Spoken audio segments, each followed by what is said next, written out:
तुम अब से ऐसा कुछ नहीं करोगे जिसके कारण तुम्हारे पिता तुम्हें निष्कासित करें। नहीं करूंगा माता।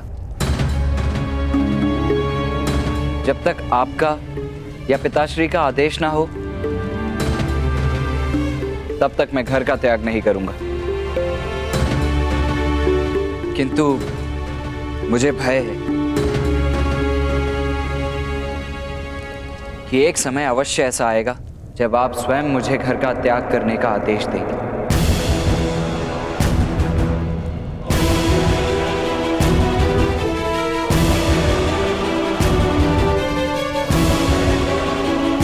नहीं कर,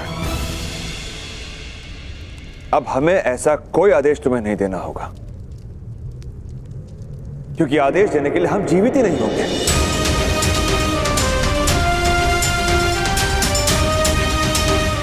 जलती हुई बाती को देखा, सबसे पहले उस बाती को जीवन देने वाला ही जलता है, और तुम्हारा ये संघर्ष तुम्हारे परिवार का बलिदान लेगा।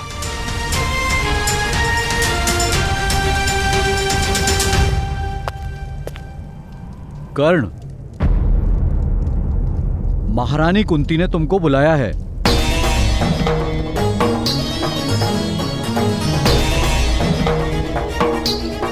किंतु क्यों? राधा, महारानी के आदेश को किंतु परंतु नहीं पूछा जाता।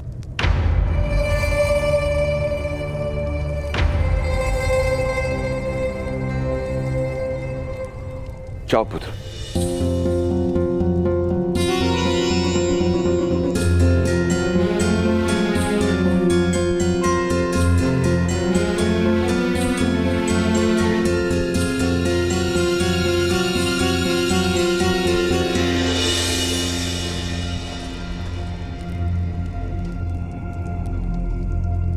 वसंत पंचमी के उत्सव के दिन यदि कर्ण यहां रहा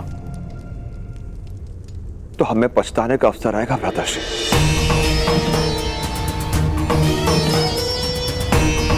महारानी कुंती का आदेश ना होता तो कर्ण को पूर्ण निष्कासित कर देता।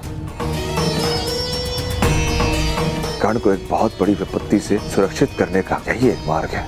नहीं आर्य, सुरक्षा घर में होती है, वन में नहीं।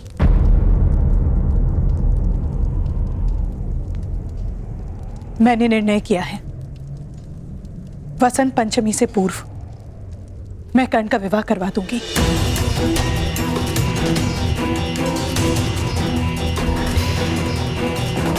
अपनी पत्नी को निराधार छोड़कर घर का त्याग करने का किसी को अधिकार नहीं है। ये केवल परंपरा ही नहीं, ईश्वर का विधान है। कर्ण को ईश्वर के विधान को मानना पड़ेगा।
वन के सम्राट, आपने मेरा लक्ष्य हिला दिया, अन्यथा मैं अवश्य लक्ष्य भेद कर लेता।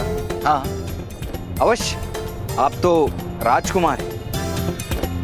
युद्ध में शत्रु को आदेश देंगे कि वो हिले नहीं, तो वो बिना हिले बिंद जाने की प्रतीक्षा करेगा। आपको युद्ध का अनुभव है? जीवन का अनुभव है राजकुमार अर्जुन।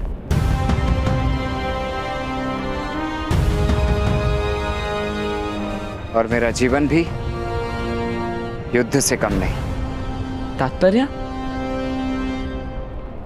आपके प्रश्नों का प्रहार हो रहा है। अब मुझे आज्ञा दीजिए, आपकी माता से मिलने का आदेश है।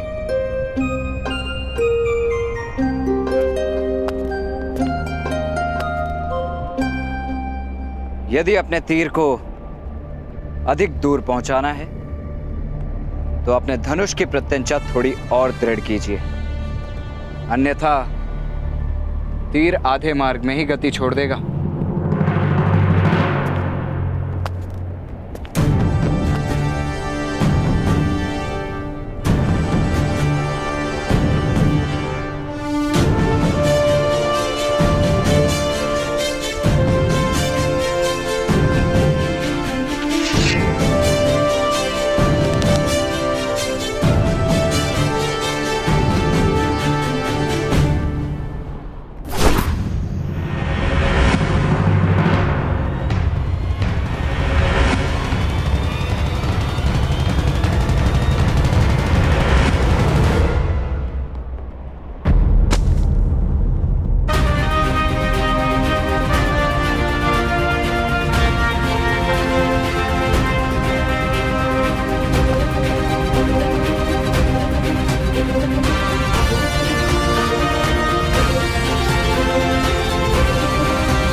युधिष्ठिर ने कहा था कि हमें एक प्रहर में लौटना है। चलिए, इस दिशा में रसोई नहीं है, इस दिशा में चलिए। किंतु इस दिशा में आम है नकुल, मुझे आम की सुगंध आ रही है। आपकी भूख तो माया है भ्राताश्री, क्या क्या सुगंध आ जाती है आपको। थोड़ी और भूख बढ़ेगी तो आपको मनुष्य के मुख में आम का आकार दिखाई देने लगेगा। तुम्हारे मुख में मुझे कद्दू दिखाई दे रहा है नकुल, कारण जानते हो? अवश्य, क्योंकि आपको कद्दू का स्वाद प्रिय नहीं। हाँ इसलिए, और यदि मेरी चेष्टा कर रहे हो तो वास्तव में तुम्हारा मुख कद्दू जैसा हो जाएगा। अब चलो आम ढूंढते हैं।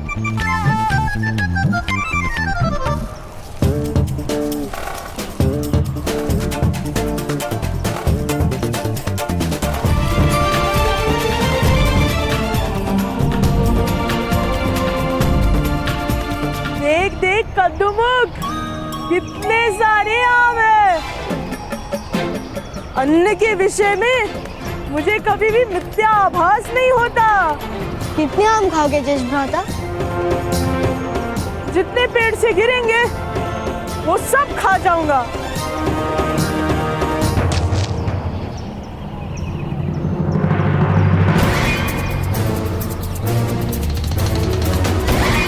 वो गुटली भी इसी आम के पेड़ से गिरी है भ्राता भीम, आओ खाओ।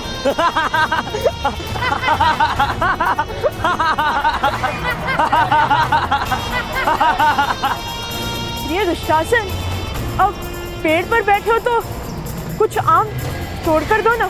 आपको प्रतीत हो रहा है कि यह सारे आम के वृक्ष आपके हैं? इनके पिता राजा थे ना, तब उनका अधिकार था सारे हस्तिनापुर पर। राजा थे, किंतु अब इनके पिता स्वर्गवासी हो चुके हैं और अभी केवल स्वर्ग के आम के वृक्ष पर इनका अधिकार है, हस्तिनापुर के नहीं।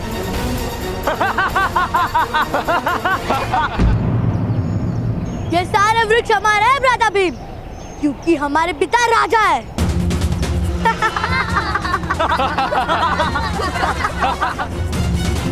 चलिए भ्राताश्री, कुछ और खा लेना।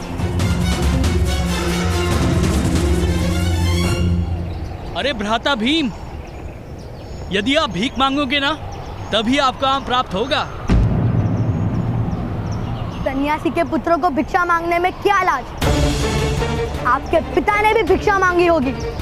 अवश्य, के पिता ने तो भीख में राज्य मांग लिया था। मांगे मांगिए, भीख मांगिए, भीख मांगिए, आम पाइए। आम पाइए, आम पाइए।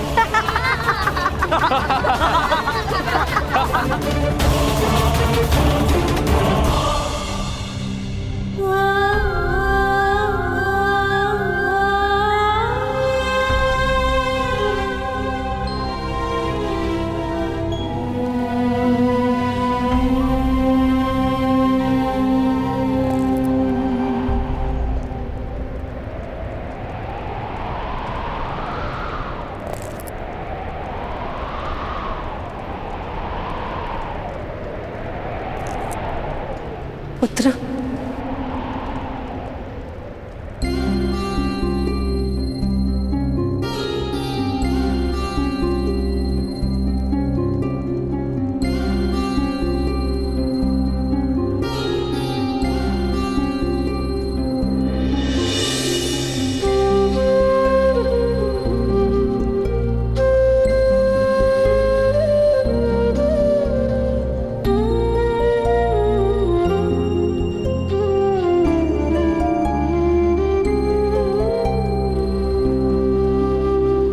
पुत्र नहीं, सूत पुत्र कर्ण।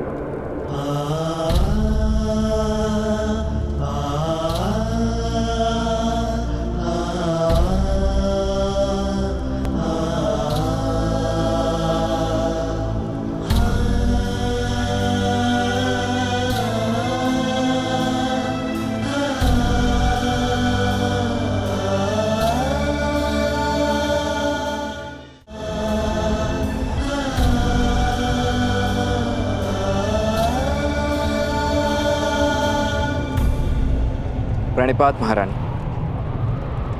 आपने बुलवाया था, आदेश दीजिए। आदेश नहीं, विनती है। मुझे तुम्हारी सहायता की आवश्यकता है कर्ण। सूत पुत्र वन में सहायता करते हैं महारानी, राजभवन में केवल सेवा करते हैं, और महारानी केवल आदेश देती है। मेरे पुत्र को तुम्हारे सहायता की आवश्यकता है।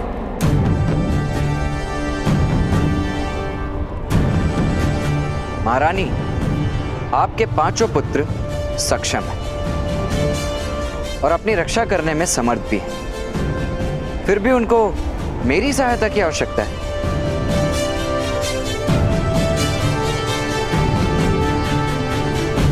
मैं उनके सामर्थ्य को भली भांति जानती हूँ कर्ण, और वो हस्तिनापुर से अनजान है।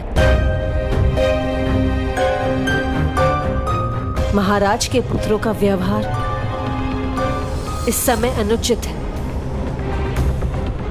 इस कारण मैं अपने पुत्रों को लेकर चिंतित हूँ। तुम्हारी उनके साथ मित्रता हो गई है। संघर्ष के समय होने वाली मित्रता और शत्रुता सदैव दृढ़ होती है। मुझे पूरा विश्वास है कि मेरे पुत्रों का हस्तिनापुर में मार्गदर्शन करवा पाओगे। मुझ पर आपको अधिक विश्वास है महारानी।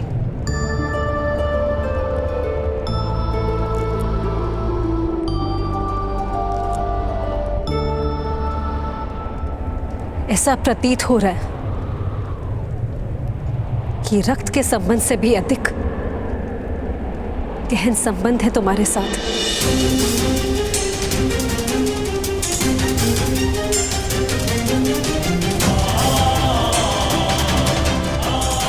तुम्हारे मुख का तेज मुझे विश्वास करने की प्रेरणा दे रहा है।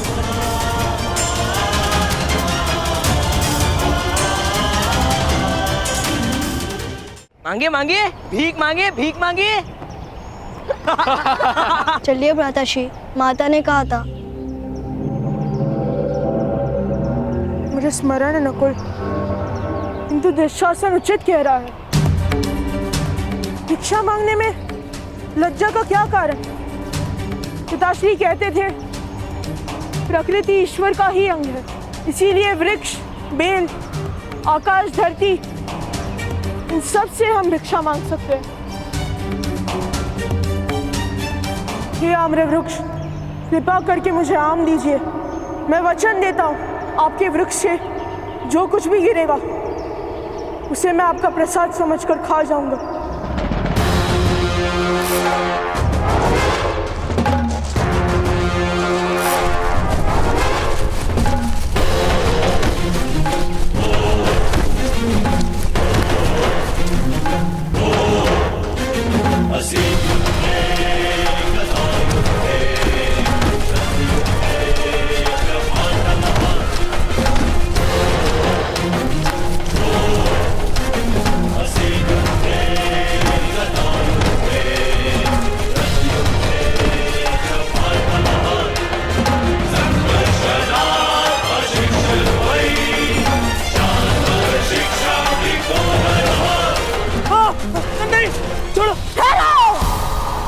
कोई जाना मत, मेरा वचन था कि वृक्ष से जो भी गिरेगा उसे मैं खा जाऊंगा। आप सब भी अब रुकोदर भीम का भोजन है। भ्राताश्री दुर्योधन, रक्षा कीजिए। छोड़ो, रक्षा कीजिए। जाओ, बस स्मरण रहे, मेरा नाम रुकोदर भीम है। इसी दिन मैं वास्तव में तुम सबको खा जाऊंगा।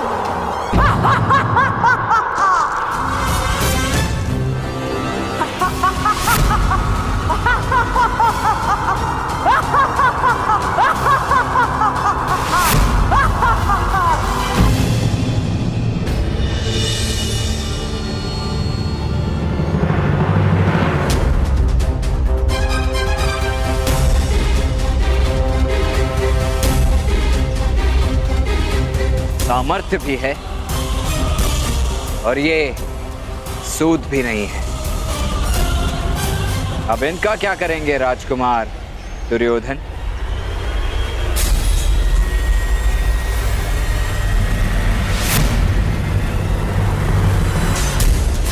प्रणिपात।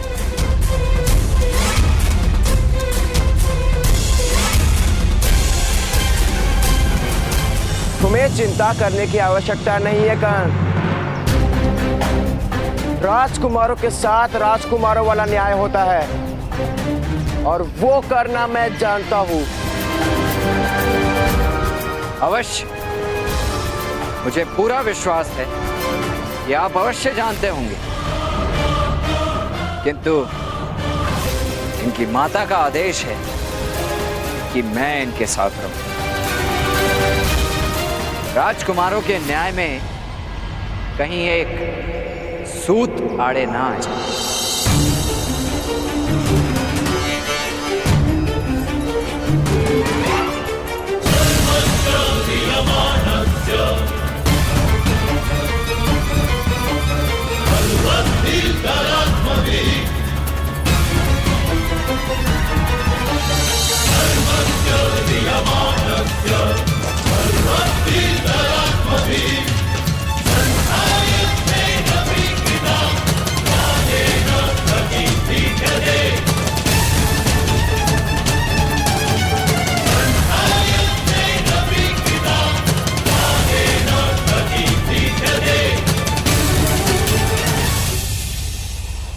पिताश्री, वो पांडु पुत्र हस्तिनापुर में नहीं रह सकते, उन्हें इसी समय निष्कासित करना होगा। दुर्योधन, वो तुम्हारे भाई हैं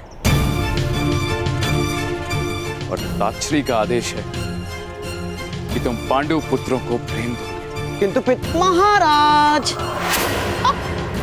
प्रेम आदेश से नहीं होता, परिचय से ही तो प्रेम बढ़ता है महाराज। और मेरे भांजों को पांडवों के साथ कोई परिचय ही तो नहीं, तो फिर प्रेम कैसे कर पाएंगे? इसीलिए महाराज, मेरा सुझाव है कि उन्हें प्रमाण कोटि के उद्यान में कुछ समय के लिए जल क्रीड़ा के लिए साथ भेजना ही उचित होगा महाराज। साथ रहेंगे तो हृदय के अंतर भी तो कम हो ही जाएंगे महाराज। उचित कह रहे हो शकुनी। कल प्रातः सभी राजकुमार प्रमाण कोटि जाएंगे। सम्राट, उद्यान जाओगे?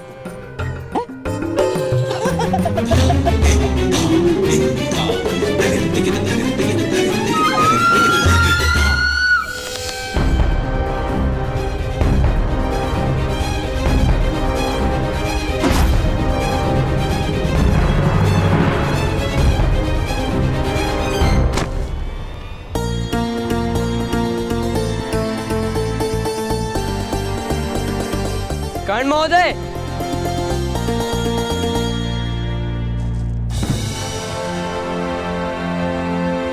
अब मेरे धनुष में किस बात की कमी है? अभी धनुष आपके हाथ में है राजकुमार अर्जुन।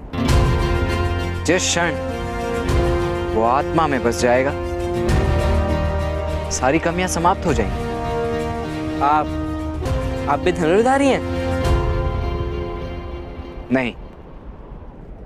तो फिर आप धनुष के विषय में इतना किस प्रकार जानते हैं? पत्तों पर ओस की बूंदें स्वयं ही आकर बैठती हैं। पत्तों को स्नान करने नहीं जाना पड़ता।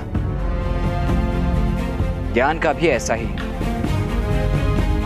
प्राप्त करने पर तो कोई बंधन नहीं डाल सकता, केवल ज्ञान के प्रदर्शन पर बंधन होता है। तात्पर्य? वन से आ गए हैं राजकुमार, तो वन का त्याग भी कर दीजिए। नगर को जानिए। मेरे कहने का तात्पर्य स्वयं ही जान जाएंगे। आपकी माता ने आपको मार्गदर्शन देने का आदेश दिया है। कल प्रातःकाल उपस्थित हो जाऊंगा।